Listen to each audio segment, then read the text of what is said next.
Дагы мигранттардан көңүл айтабыз. Сабыр кылыңыздар.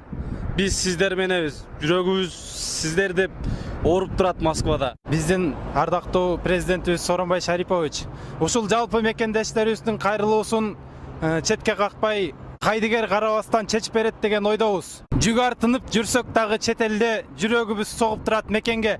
Алга Кыргызстан! Алга Кыргызстан! Алга Кыргызстан! Урматтуу Баткендеги мекендештер, бир туугандар, Кыргыз эли ар дайым силер менен. Кыргыз эли ар дайым бири-бирини колдоп келген. Биз сиздер мененбиз. Алга! Баткен эли алга!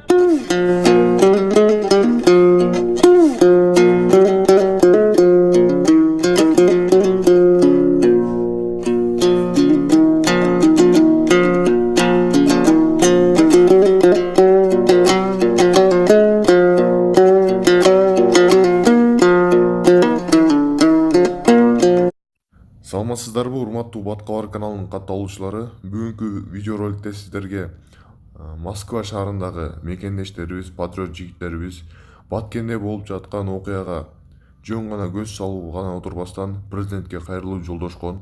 Бул видеодон эле байкасак болот. Чет элде жүрсө да кыргыз мекени үчүн, кыргыз жери үчүн күйүп бышып мындай кайрылууларды Сооронбай Жээнбековго, биздин чиновниктерге жасап жатканы аябай кубандырат. Жөн гана кол силтеп олтуруп калбастан. Урматтуу катталуучулар, бул видеону максималдуу түрдө досторуңуздар менен WhatsApp жана башка соц тармактар аркылуу бөлүшүңүздөр. Жана дагы ой пикириңизди комментарийге жазыңыздар. Алдыда биз бул видеонун толук версиясын сиздерге коюп беребиз. Салам достор, эгерде сиздер биздин каналда биринчи жолу болуп жатсаңыз, анда подписаться баскычын баса кетиңиз. Ошондо гана биздин жаңылыктарды биринчилерден болуп көрө аласыздар. Тажик менен кыргыз атышып атат. Вообще күчөп кетти. Кыргызстандын органдарын жөнөтүңүздөр тез. Гранаталар менен атышып атат же.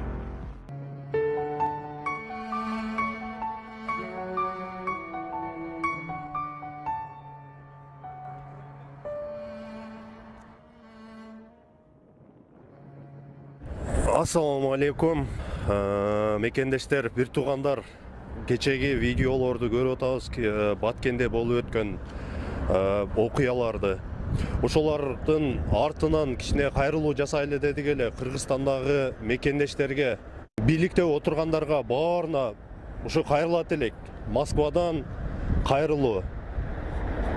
Ошол жерди элдерди, карапайым элдерди ызылдатпай, чырдатпай, ошо карапайым элдерди пайдаланбай эле, ошол границаларды барып так чечип, мурун Союз малынан тарагандан кийин кандай границада кандай чечилген болсо, ошол чийилген жерлерди ошондой сетка менен тосуп, бөлүп койсоңор ушундай проблемалар болбойт эле.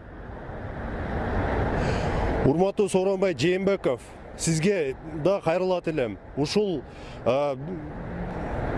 пиар башка кайрылууларды, ушу пиар кылган адамдарды сиз өзүңүз көзөмөлгө алып, ушул кыргыз бул жакта чет өлкөдө жүрүп, биз мигрант болуп жүрүп, ушул жүрөгүбүз чыдабады ушул нерсегечи. Ар кандай октордун үннөрүн угуп атабыз биз. Бул жакта туруп биздин жүрөгүбүз чыдабай атат. Ошого келгиле. Ушундай бир кырдалда, куурч маалында ошол жерде барып, ошол жерден чечкенге мен өтө суранат элем.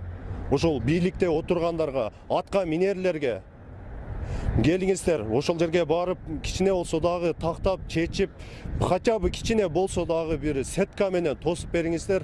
Бизге Кыргызстанга ошол дагы бизге плюс болот. Кандайсыңар, жаксыңарбы, тынчсыңарбы? Кыргыз эли, ошондой эле биздин бийликтегилер, жогорку кеңеште отургандар, депутаттар, элдин өкүлдөрү, мына кечеки болуп аткан окуяга биз мына Москвада туруп кайдыгер карай албадык. Силер кантип кайдыгер карап отурасыңар? Жүрөгүңөр кантип чыдап атат? Кичине ойлонбойсуңарбы эл үчүн, жер үчүн? Келгиле ушул чек ара маселесин эртирээк чечип берип койгула. Карапайым эл кыйналып атат, силер билбей атасыңар. Карапайым эл жакшына ойлонгула. Бунун акырети жаман болуп кетишин өзүңүздөр да билесиздер. Келгиле андан көрө жалпы жамаат, эгерде колуңардан келбей аткан болсо, карапайым элден жардам сурагыла. Карапайым эл өзүнүн күчү менен деле тосот болбосом. Колуңардан келбей, ордуңарды бошотуп карапайым элге бергиле. Мен өзүм да Баткен областынын Баткен районунун Баткен шаарынан болом. Менин ал жакта дагы бир туугандарым жашайт. Бир туугандарымын мен кечетен бери көрүп отурган видеолорду алда да байкелер айтып кеткендей эле биз Москвадагы мекендештер карап тура алган жокпуз. Ошондуктан мына такси жааматы ушул Москвадагы мигранттар полный чогулуп кичине болсо да сиздерге кайрылуу кылайлы дегенбиз. Бул биринчи жолу болуп аткан маселе эмес. Бул болуу эле келатат. Бизден арын жакты Кытайлар басып атат. Ош жактан өзбектер эме кылып атат. Эми бияктан Тажикстанга эме кылып атабыз. Ушинтип жерлерибизди биз качанга чейин ушинтип алдырып жүрө беребиз. Ушул Кыргызстандын картасында кандай чечилген болсо, кандай чийилген болсо, ошондой түрдө чечип беришиңиздерди аябай суранат элек. Москвадагы кыргыздар биз могу жерден бул жерде кыргыздар даже даяр болуп турат, ошол жерге барып кандайдыр бир жардам көрсөткөнгө, любой жагынан жардам көрсөткөнгө могу жерде бүт кыргыздар чогулуп турат азыр. Ошондуктан жакшы бир эмеге чечимге келип берсеңиздер, ошону суранат элек сиздерден. Чоң рахмат. Суроом өтө чоң, бирок айта турган болсок, бул убакыттарда таарды кылат да. Биздин бир талабыбыз бар кыргыз элдин. Биздин ар бир жерде областта жерлерибизди картада чийилгендей кылып чечип берип, жана бизге тиешелүү болгон нерселерди беришин талап кылабыз да. Ошо жогорку кеңештеги иштеп аткан адамдар жана биздин президент да жөн кайдыгер карап отурбастан ушул биздин маселелерибизди, талаптарыбызды чечип бизге ооба деген жоопту күткөнгө биз аракет кылабыз ошону. Туугандар, чоң рахмат. Ала тоону мекендеген, ак калпак кийген ардактуу кыргыз элим, сиздерге кайрылат элек. Жана урматтуу биздин президентибиз Сооронбай Жээнбеков Шарипович, сизге да кайрылат элек. Ушул канатты кайрып, кан төгүлгөн проблемаларды чечип, ошол жерди жок дегенде эл өзү деле тосуп алат эле, ошону зым менен болсо дагы. Сиздер чечип берсеңиздер жакшы болмок. Бул жакта четте жүрүп, мынакей биздин бүт четте жүргөн Кыргызстандын булуң бурчунан келген кыргыз эли кайрылабыз. Жүгөр тынып жүрсөк дагы чет элде жүрөгүбүз согуп турат мекенге. Ура! Ура! Ура! Урматтуу кыргыз элим, биз ушул кайрылууну жалпы Москва шаарындагы мигранттарынан кайрылып жатабыз. Урматтуу президентибиз Сооронбай Жээнбеков, биз ушул Москвада жүрүп, Баткендеги кыргыз бир туугандарыбызды көрүп, жүрөгүбүз ооруп, ушул аз болсо дагы ушул такси жааматы кыргыз элинин атынан чогулуп сиздерге кайрылуу жасап атабыз.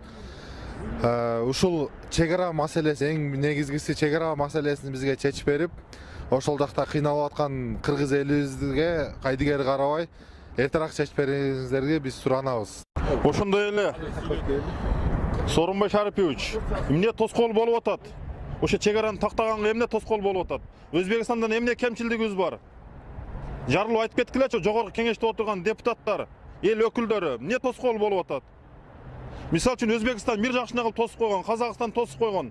Эмне үчүн биздин алакандай Кыргызстаныбыздын чек арасын тоса албайбыз? Карапайым элди кантип тоса албайбыз? Эмне үчүн отурабыз ол жерде? Бийликтегилер силер ушуну көрүп мындай кайдыгер карабастан жакшына бир реакция кылып койсоңуздар сураныч. Москвадагы бүт кыргыз мигранттардын атынан, такси жамаатынын атынан кайрылуу жасап атабыз. Туура түшүнөсүңөр деген ойдобуз. Мекендештер, бир туугандар, Сооронбай Жээнбеков, келиңиз ушундай кырдаалда, ушул кырдаал маселени курч мезгилинде чечип баарын бүтүрүп алалы, бүтүргөнгө аракет кылалы. Ошондой эле атка минерлерге кайрылат элем. Урматтуу депутаттар, атка минерлер, жумшак креслодо отурасыңар. Ар жакта карапайым элдер, ар жакта кырсыктап атат. Ушул мезгилде ушундай да кырдаалда эми болбогон нерсе үчүн эки мамлекет урушуп, чоң жаңжал чыгып кетпесин. Бул жакта биз көргөн видеолорубузда ушу алакандай Кыргызстаныбызды кантип биз мекенибизди коргой албайбыз. Бул ата бабаларыбыздан калган мекенибиз, кичинекей алакандай мекенибиз. Ошол алакандай мекенибизди дагы хотя бы болбоду дегенде эки зым тартып тосуп ала албайбыз. Келиңиздер, ушул Москвадагы таксисттер жамаатынын атынан ушу Москвадагы мигранттардын атынан общий кайрылат элек. Келиңиздер ушундай кырдаалда барып чечип ушул жакшы немелерге чечип бергениңизди суранам. Ошондой эле айтып кетерим, Баткен аймагы жана жалпы эле Кыргызстан, Москвадагы мигранттар ар дайым силер менен биздин жүрөгүбүз ар дайым Кыргызстан деп согуп турат. Канчалаган алыста жүрсөк дагы ар дайым биз кыргызбыз деп жүрөбүз. Любой жерде ак калпагыбызды кийип, ошон үчүн урматтуу депутаттар жана президентибиз биздин ошол маселени чечип бергенге дагы бир жолу суранып кетебиз. Чоң рахмат барыңыздарга. Биз ойлойбуз ушул биздин обращение ар бир эмебизге отургандарга баарына жетет деген ойдобуз. Чоң рахмат. Кыргыз элим, биз мына Москвада таксисттер, мигранттар ушинтип Баткенде болгон чек ара тууралуу урушуп аткандар тууралуу угуп, жүрөгүбүз ооруп, нерге чогулуп отурабыз. Бүт мына жердештер, бүт кыргызмын деп соккон жүрөктөр бүт мына баарыбыз келип отурабыз. Ушу эми мен кайрылат элем жогорудо бийликте отурган чиновниктерге. Кантем ушу кичинекей жерди эптеп карай албайт, зым тосуп бере албайт ошолорго. Бул кече эле болгон нерсе эмес. Бунун башталганына 1 жыл болуп калды. Кече каттуу согуш болуптур, интернеттерге тарап кетип, биз мына келип нерге топтолуп кайрылуу атат элек ушу депутаттарыбызга. Ушу көңүл буруп койсоңуздар. Ошо не дейм, мен башка эчтеке дей албайм. Ушу мигранттар чогулуп жүрөгүбүз ооруп атат биздин дагы. Бирөө ок тийип жарадар болуптур, бирөө октон көз жумуптур дейт.